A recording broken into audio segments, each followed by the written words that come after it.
I think there have been 20 or more truth commissions throughout the world. The one that's best known is the South African Truth Commission. And it's partly because of the extraordinary leadership given by Desmond Tutu, who combines a deep spirituality that comes from his vocation with tremendous common sense and humanity and a media-savvy personality. Very rich and very brilliant evocation of what the Commission was about came through his persona. But I think it's important to understand that we had the Truth Commission partly because the ANC wanted to deal with the fact that its members had used torture in the liberation period and had to come clean in the new society. Partly because the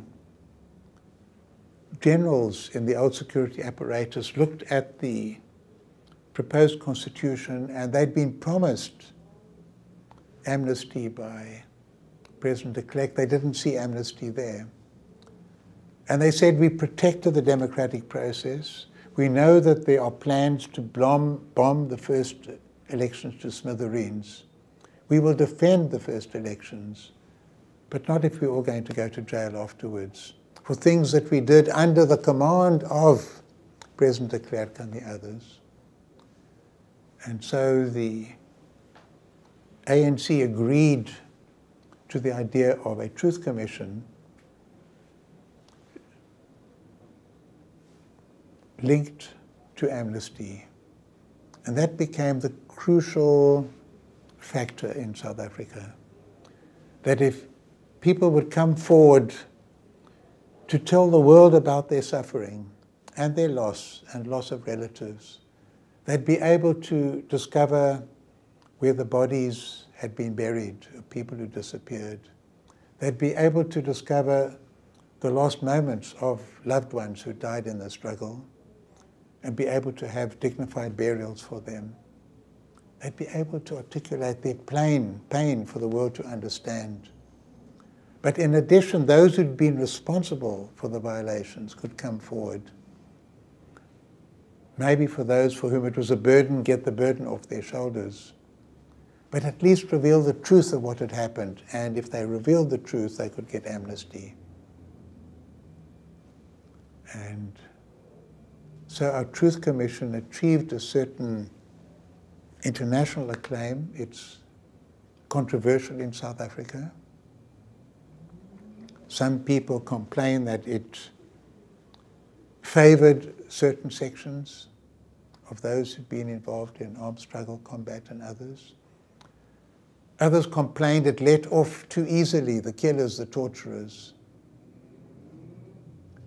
But I have no doubt personally that it was a crucial ingredient in enabling some of the most intensely painful moments of our past, an atrocious past, to come to the light of day, to be known, to be acknowledged.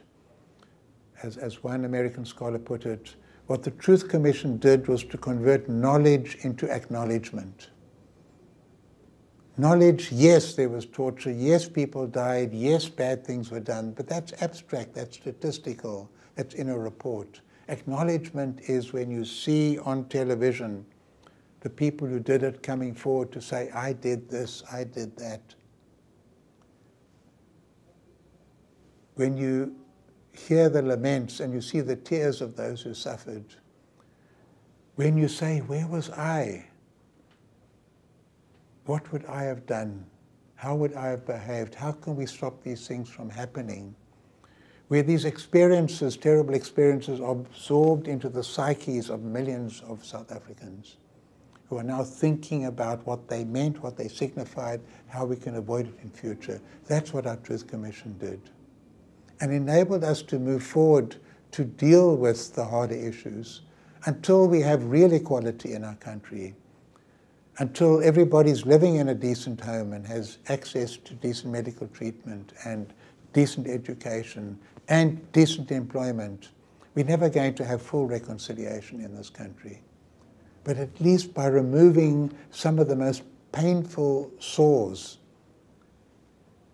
some of that agony is lightened, and the possibilities of beginning to live together and actually living together as equals in one country are made much easier, not just through the formal system of one person, one vote and formal democracy and rights under the Bill of Rights, but through an acknowledgement of the pain, the injustice, the unfairness, the inhumanities, the degradations imposed of the past.